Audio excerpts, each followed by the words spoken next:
What's going on, NBA fanatics? This is your friendly neighborhood Memphis Grizzly homer, Memphis X, and I talk hoops. Today we're talking about the NBA's brand new anti-taking policy that was dropped on all 30 GMs just in the last 24 hours. And if it passes on May 28th, the whole concept of tanking for a top pick changes forever. Let's break it down. I did come in for the 808. 808. Big man in the paint. iTalkHoops. Lay up. Free throw is swoosh. Throw is swoosh. So check it. Here's the problem the league is trying to solve. This season, 5 teams lost more than 60 games. 5 more teams had at least 50 losses. And we all know why. The worse you finish, the better your lottery odds. Teams stop trying to compete as early as December and start managing their way to a better draft slot. The league finally said enough. And if you were a Memphis Grizzlies fan, you saw it firsthand. So on Tuesday, the NBA got on a virtual call with all 30 GMs and presented something called the 3-2-1 lottery. This is the first time they put forward one single unified proposal instead of multiple options. This is the one they're pushing to pass, and according to reports, the majority of GMs were on board. The system works like this. The lottery expanded from 14 teams to 16 teams. Every team gets 1, 2, or 3 ping pong balls, and that's where the name comes from. 7 teams in the middle of the lottery get 3 balls, an 8.1% shot at number 1. The 9 and 10 seeds in the play-in get 2 balls each, and the 2 teams that lose the 7th, 8th play-in game, just 1 ball, or 2.7% odds. You made the postseason, you get the worst lottery odds. That's the trade-off. Now here's the part that changes everything. The 3 teams with the absolute worst records, they don't get rewarded. They get knocked down from 3 balls to 2 balls. The proposal literally calls it a relegation zone. You're penalized for finishing last. But there's a floor. These bottom 3 teams can't fall past 12 in the draft, so you won't get completely buried. You just won't be sitting pretty at the top of the draft as usual. Now, let's make this real. If this system was in place this year, here's how it would break down. Washington, Indiana, and Brooklyn, the 3 worst teams in the league, would all get 2 balls or have a 5.4% chance of winning the lottery. Utah, Sacramento, Memphis, Dallas, New Orleans, Chicago, Milwaukee, they all jump above the Wizards and Nets with 3 balls and 8.1% odds.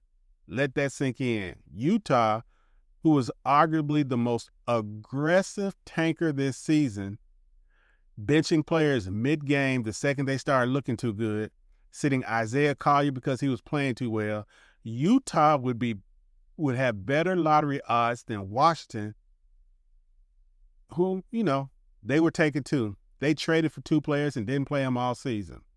And Miami and Golden State, play-in teams, would have the exact same odds as the 3 worst teams in the league.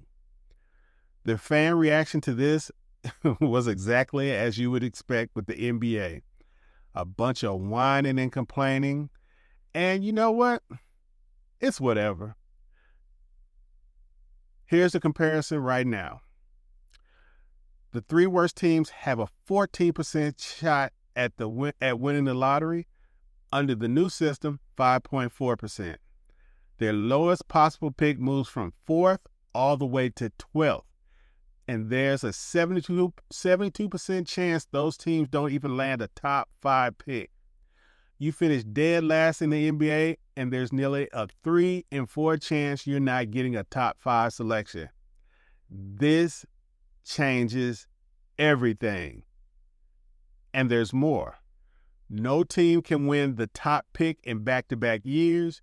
You can't get 3 consecutive top 5 picks, which is a direct shot at what San Antonio just pulled off with Wemby and Castle and the picks they have going forward. Pick protections on slots 12 through 15 are gone, and the league is giving itself the authority to directly reduce your lottery odds or move your draft position if they decide you're tanking on purpose. And to me, this is all they needed to do to stop the tanking. However, that is the most controversial thing, because who decides what tanking looks like? That's a lot of discretion in the hands of the league office. But let's be serious, y'all. We all know what tanking looks like. Everybody does. We know it when we see it. One more thing. This isn't permanent. It expires after the 2029 draft.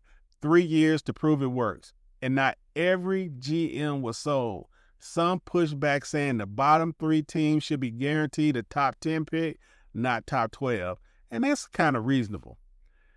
That falling to 12th is too punishing for a team that genuinely just had a bad year. Others argue the 7 and 8 seeds should both get one ball regardless of who wins the play-in game, since those 2 teams were basically even all season anyway.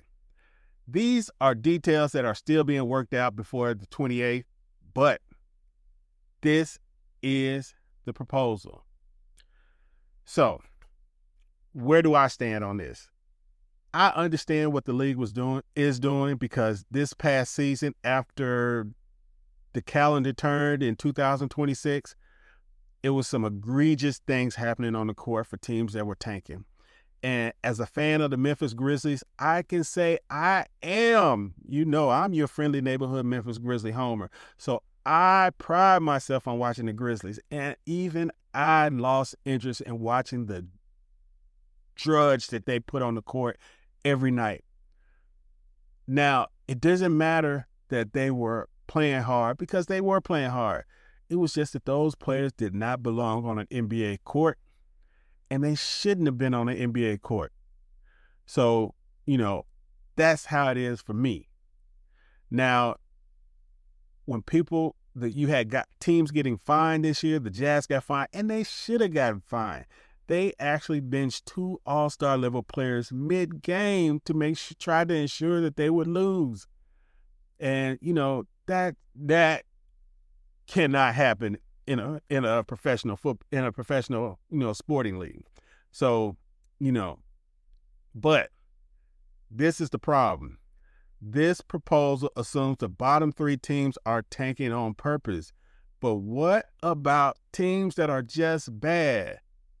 The Nets aren't tanking. They don't have talent. The Wizards, they have some talent that they put in the cooler, so it's kind of understandable. But what about teams like Sacramento, whose team was trying to win, but they just ran out of juice, and they still have the remnants of that trash on their roster that they haven't been able to get rid of yet? This team does not separate bad teams from scheming teams. It punishes all of them the same. And for small market franchises like Memphis, Sacramento, New Orleans, the draft is the only real pathway to get a franchise cornerstone. You can't outbid the Lakers in free agency. You can't just call a superstar and make it happen. If you shrink the lottery reward without giving those teams another competitive tool, you haven't fixed the problem. You just made it harder to survive as a small market team. So, the vote is May 28th.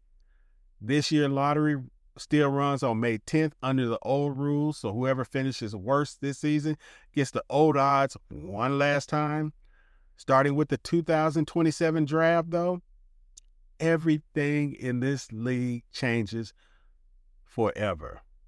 The 3-2-1 lottery system is the most aggressive anti-tank step the NBA has ever taken. And we don't know if it's going to fix it or not, or if it's just going to keep bad teams bad for longer. But we're going to find out. Now, I want to know what you think. Does this 3-2-1 lottery system actually solve the tanking problem, or does it punish franchises that are already at a disadvantage? Because one thing's for sure, teams like Utah, who played chess with their roster all season, are about to get better odds than Washington under this system. And that should piss people off. Drop your takes in the comment. Subscribe if you want this breakdown. I did come in for the 808. Big man in the paint, I talk hoops.